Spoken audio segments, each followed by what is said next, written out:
हमारी दुनिया को आकार देने वाला एक कमाल का मटेरियल है कांच। बड़ी बड़ी इमारतों से लेकर हमारे स्मार्टफोन तक हर जगह मौजूद है। तो आज इसी पर एक नज़र डालते हैं। चलिए शुरू करते हैं। अच्छा, तो आज हम क्या क्या देखने वाले हैं? हम इसकी बिल्कुल बेसिक बातों से शुरू करेंगे, फिर देखेंगे कि ज़रूरी कांच कितने तरह के होते हैं, भविष्य की कुछ शानदार टेक्नोलॉजीज़ को जानेंगे, सस्टेनेबिलिटी में इसकी क्या भूमिका है वो समझेंगे, और हाँ, आखिर में इस पर भी बात करेंगे कि एक आगे बढ़ने की सोच वाला इंसान इस इंडस्ट्री में कहाँ फिट हो सकता है। तो सबसे पहले ये समझते हैं कि कांच आखिर है क्या, और जो एकदम सपाट परफेक्ट शीट्स हम हर जगह देखते हैं ना, वो बनती कैसे हैं। सुनने में तो ये किसी साइंस फिक्शन फिल्म जैसा लगता है ना, लेकिन अगर आप देखें तो एक तरह से आज की ग्लास इंडस्ट्री अपनी बनावट से लेकर आखिर तक ठीक यही तो कर रही है। देखिए, क्रिस्टल के एटम्स एकदम सलीके से जमे होते हैं एक पैटर्न में, लेकिन कांच में सब बेतरतीब, सब रैंडम। और यही बेतरतीब बनावट इसे पारदर्शिता और कठोरता जैसे अनोखे गुण देती है। और ये सब शुरू होता है इन कच्चे माल को, सोचिए, 1500 डिग्री सेल्सियस से भी ज्यादा तापमान पर पिघलाने से। अब इस स्लाइड की सबसे दिलचस्प बात है ये फ्लोट प्रोसेस की सरलता। आज दुनिया का 90% से ज्यादा फ्लैट ग्लास इसी तरीके से बनता है।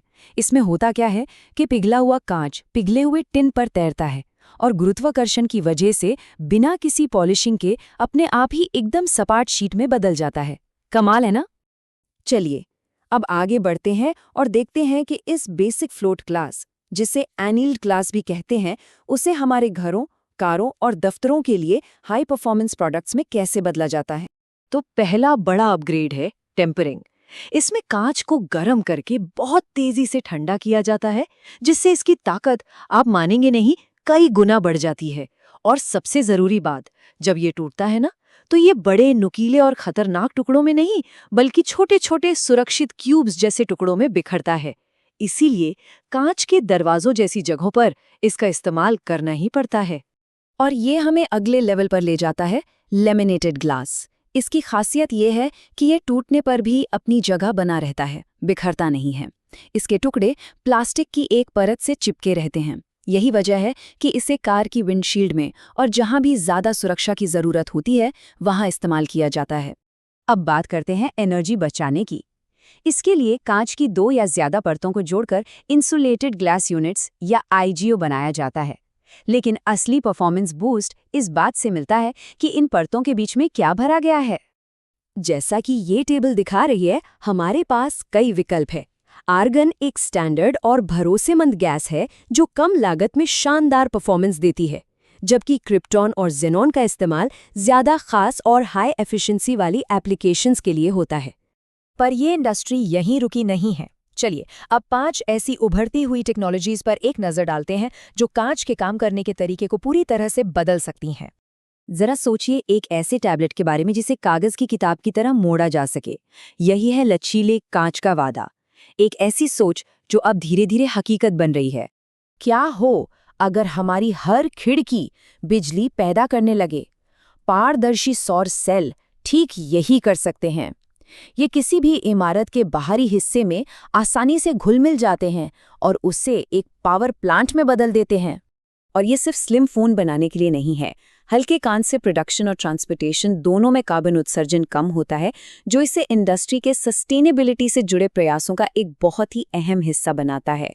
ये तो एक गेम चेंजर हो सकता है, एक ऐसा मटेरियल जो अपनी दरारें खुद ही भर ले। इससे भविष्य में कहीं ज्यादा टिकाऊ ऑप्टिकल लेंस और कांच की परतें बन सकती हैं। दफ्तरों और कारों में तो ये पहले से ही इस्तेमाल हो रहा है। स्मार्ट ग्लास एक बटन दबाते ही प्राइवेसी या छाया देता है।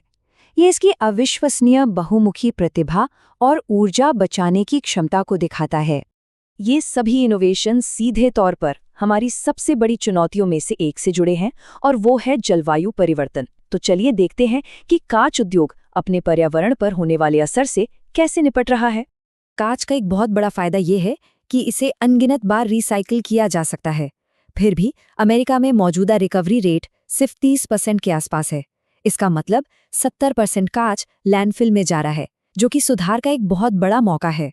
तो यहाँ ज़रूरी बात यह है कि रिसाइकलिंग सिर्फ कचरा कम करने के लिए नहीं है, ये सीधे तौर पर नया कांच बनाने में लगने वाली ज़्यादा ऊर्जा और कार्बन फुटप्रिंट को भी कम करती है। हर 10% रिसाइकल किए गए कांच से ऊर्जा की खपत 3% तक घट जाती है। इस सारे विकास और इनोवेशन के साथ इंडस्ट्री एक और चुनौती का सामना कर रही है, जो असल में एक बहुत बड़ा अवसर भी है। जी हाँ, इसका मतलब ये है कि कांच उद्योग जैसे आधुनिक मैन्युफैक्चरिंग और स्किल्ड ट्रेड्स के सेक्टर्स को भविष्य को आगे बढ़ाने के लिए नए टैलेंट की सख्त ज़रूरत है। और देखिए, इस फील्ड में कामयाब होने के लिए सिर्फ किताबी बातें या फैक्ट्स रटना काफ़ी नहीं है। असली चीज़ जो किसी को महान बनाती है, वो है क्रिटिकल थिंकिंग, मतलब हर चीज़ को गहराई से सोचने की काबिलियत। इसके साथ ही लगातार कुछ नया सीखते रहने की भूख और एक ग्रोथ माइंडसेट, मतलब हमेशा बेहतर बनने की सोच रखना। देखिए, कोई भी संगठन इस तरह की जानकारी देने में समय और ऊर्जा तब तक नहीं लगाता जब तक कि उन्हें सच में ये विश्वास ना हो कि लोग सीखने और बदलाव लाने में सक्षम हैं।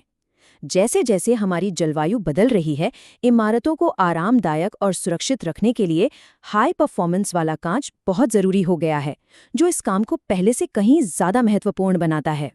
तो जैसे जैसे ये प्राचीन मटेरियल 21वीं सदी के लिए खुद को एक नया रूप दे रहा है, सवाल ये उठता है कि इसके भविष्य को आकार देने में कौन मदद करेगा।